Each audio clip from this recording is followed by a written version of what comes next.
Hello and welcome back everyone to the Bomberman Network Series Championship, home to Bomberman's competitive maze craze and more.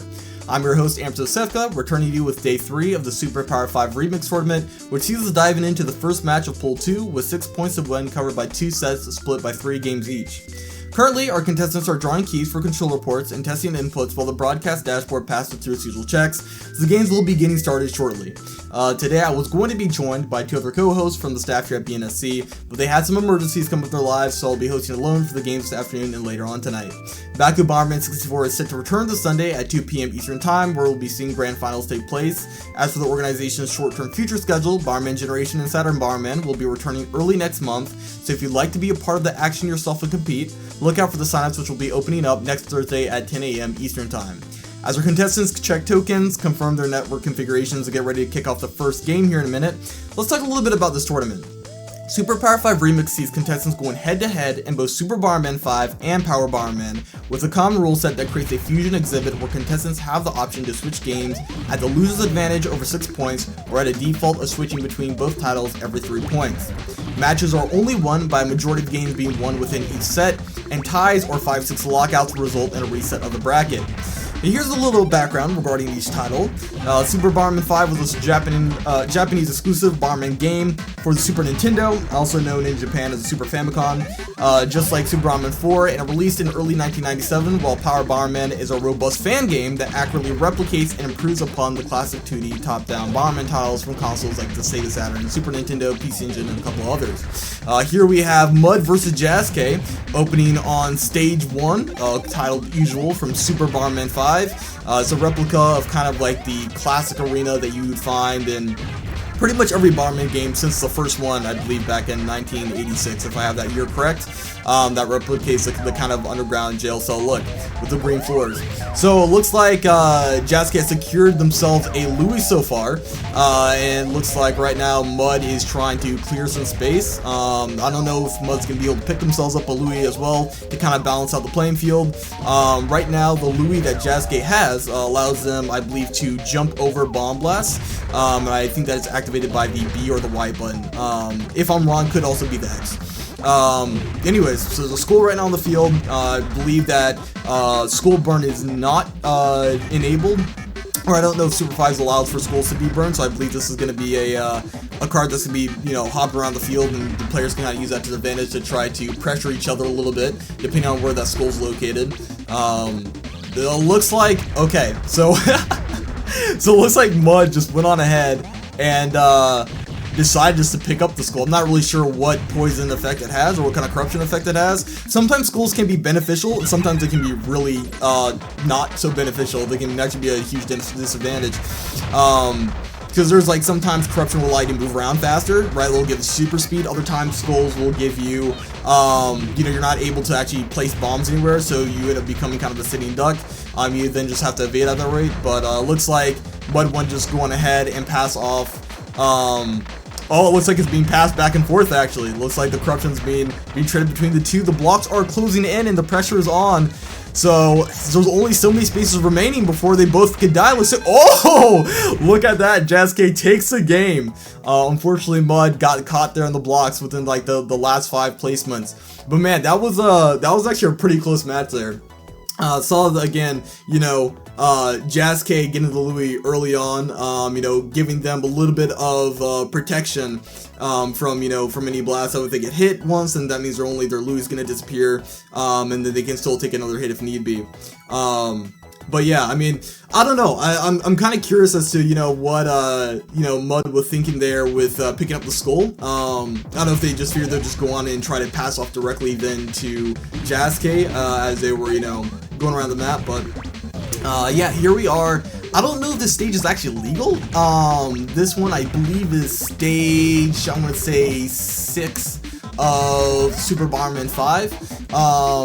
I think it's entitled It's Snow, It's Ice. I know it got remade as Slippage in Bomberman Tournament, and I believe it's titled Freezing Frenzy and Power Bomberman, or at least variations of the stage, as that's what they're called. And so yeah, I'm not actually quite sure if this is a legal stage simply because of some of the stage obstacles. You'll have the floor of the stage break. You'll have these ice patches open up. You know, these cracks will kind of occur in the ice, and you actually can get trapped in between hard blocks, soft blocks, and then these ice patches. So it can sometimes create some tricky situations that honestly could determine a match's outcome earlier than later. But we're going to be seeing what's going on. Oh, looks like Mud just got himself a loot and lost it within the same minute there. And then the snowball just rolled down to the bottom of the stage. So, okay, it looks like right now that skull is getting sent all over the field.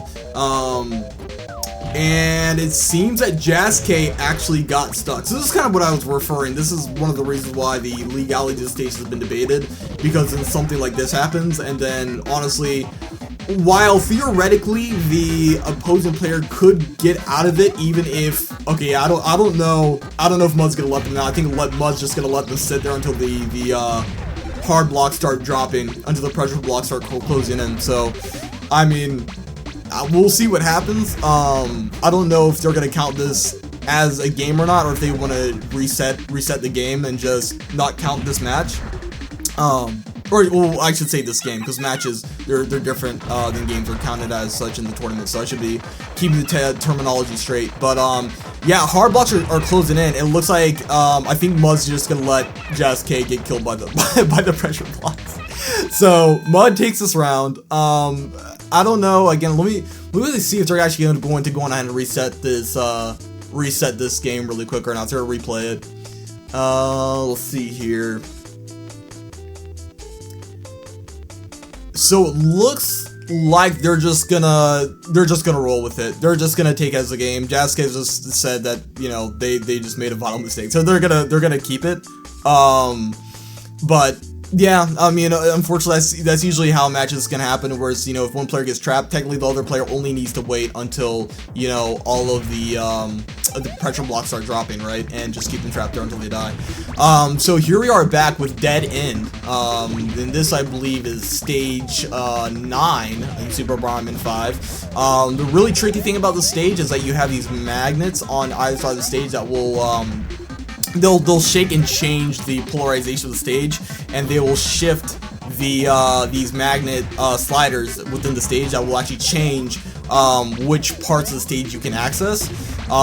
So this stage is legal, but there have been some debates about whether the game is getting in the way too much. I don't think it's too bad of a stage, simply because it requires the player to kind of anticipate when the magnets are going to change and open up different alleyways, and it looks like, wow, Jazzk took out Mud pretty quickly there. That was a very succinct match. I mean, wasted no time. But yeah, so I think this stage that it's pretty skill based. I don't think there's really a whole lot of, you know, RNG involved, because you can predict when, you know, these magnets are gonna slide. You know, you're given a heads up. So, but yeah, that's Dead End right there. So that's going to be a third game. Jazzk is up 2, leading Mud by 1. And we're gonna go on ahead here and we'll switch over to Power Bomberman. And so we're gonna be opening up here with the soccer stadium as the first map picked. Yeah, so this stage sometimes has arrows on it, and I think there's variations of it, but I believe right now they're just playing standard.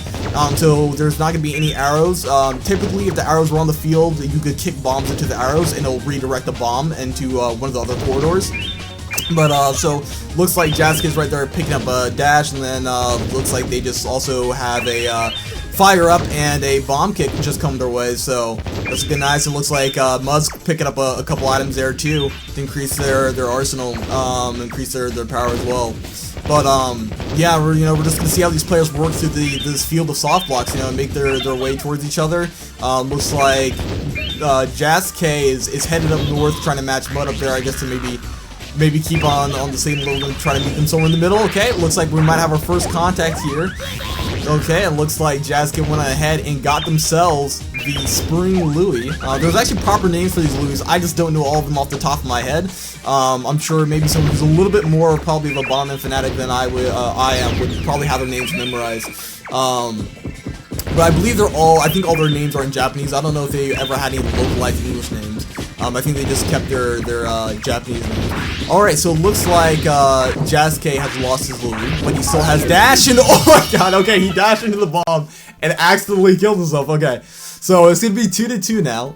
Jazzk and Mud are gonna be tied, going here into game 5.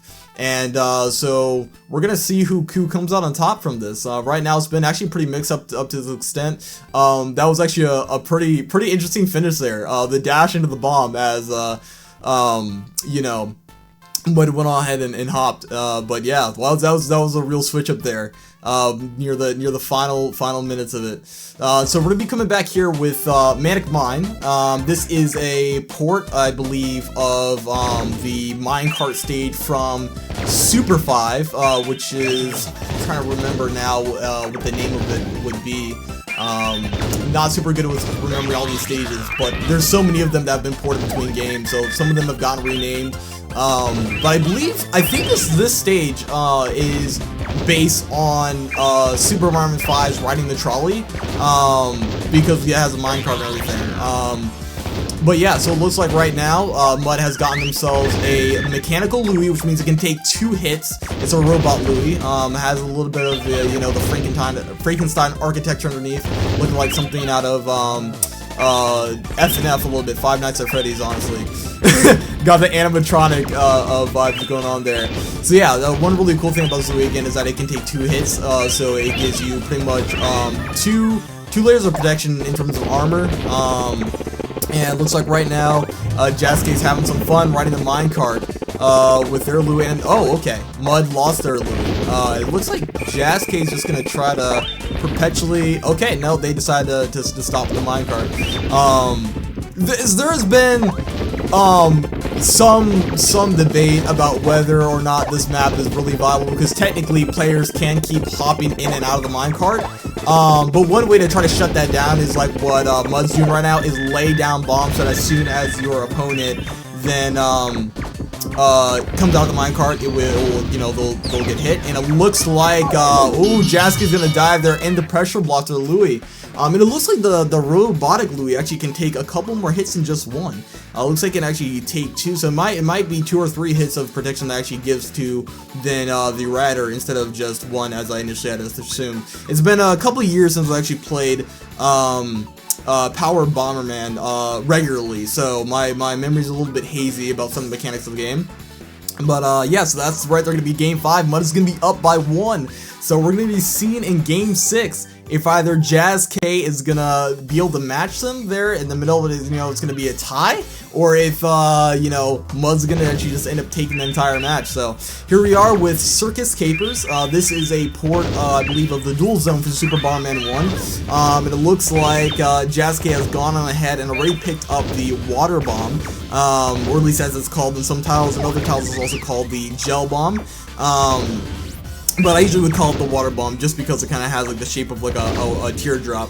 But anyways, so it looks like Mud's already gotten himself a Louis, and I believe this Louis is the one that can kick blocks, which can be pretty useful. Being able to kick soft blocks can be super useful, especially if you're, you know, trapped in a tight space. You know, you're up against a bomb and a soft block, and you kick that soft block and get yourself out. And it looks like both players right now finally have Louis, and there's a couple more Louis on the field, which I feel like they're probably going to destroy. That way it gives their opponent less options to regain a Louis if they lose their current one. But yeah, right now looks like one of them has tracking bombs. Actually, I believe those are tracking bombs, the ones that are rotating the air. I believe they can actually follow players up to a specific extent. And then the pressure blocks are coming in, so players gotta start moving, find a safer space. The difference with this map than most of the other maps is that it's not really a perfect, you know, gridlock. Instead, there are corridors that are blocked off by these like red candy spheres. Looks a little bit like those red spheres outside of, you know, the Targets in American Canada. It's like the blue spheres from Side 3. And oh no, Mud got trapped in the path of the pressure block. So it's gonna be 3-3. It's gonna be a tie for this match. So they're gonna have to just reset the bracket. So they're gonna be going through here another 6 games in a bit. Man, that was. I didn't know what would happen, but looks like the pressure blocks got to mud just like I had gotten to Jazzk in the previous match, or in the previous game. But we'll be returning here then with a bracket reset, probably in about half an hour. We're gonna go on ahead and we're going to run a couple of the other games here for Bomberman 64 the second attack, and then also be checking on Super Bomberman 2, and then we'll be returning back to the stage to continue. But anyways, yeah, so totally stick around. We'll be back soon here. Just gonna be taking a short break, and yeah, and that's pretty much gonna be it for this current session. And again, we're gonna be cycling through another quarter break, and we'll be back with a couple more games. And then we'll be taking an extended break a little bit earlier in the evening before we'll be returning at night, obviously, with the rest of the sub tournaments. And then we're gonna be seeing again Bomberman 64 happening later on in the week, grand final. So definitely don't want to miss that. Keep notification things turned on. So yeah, that'll be all for now. So I'll see you guys here in a little bit.